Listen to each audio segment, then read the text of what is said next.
दे धडक बेधडक आपल्या परिसरातील ताज्या घडामोडी, घटना, समस्या, विविध क्षेत्रातील सर्वदूर बातम्या पाहण्यासाठी लोकशक्ती लाईव्ह न्यूज चॅनलला सबस्क्राईब करा आणि नोटिफिकेशन मिळवण्यासाठी बेल आयकॉनला प्रेस करा।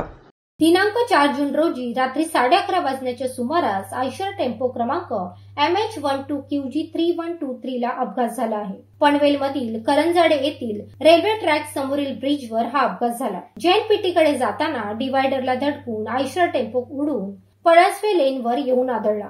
या दरम्यान पळसपे लेनवर असलेली किया गाडी नंबर MH43CG6898 ही टेम्पो खाली आली। या भीषण अपघातात कारमधील 3 प्रवासी किरकोळ जखमी झाले आहेत, तर एक जण गंभीर जखमी झाला आहे। त्याचे पाय फ्रॅक्चर झाल्याचे प्राथमिक वृत्त आहे। त्याला पुढील उपचारासाठी अँब्युलन्समधून अपोलो हॉस्पिटलमध्ये पाठवण्यात आले आहे। या अपघातात वाहनांचे मोठे नुकसान झाले आहे। सुदैवाने जीवितहानीने वृत्त नाही।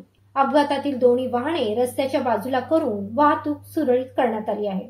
लोकशक्ती लाईव्ह साठी न्यूज ब्युरो पनवेल। अशाच सच्चाई दर्शवणाऱ्या बातम्या पाहण्यासाठी लोकशक्ती लाईव्ह न्यूज चॅनलला लाईक करा, शेअर करा आणि सबस्क्राईब करा।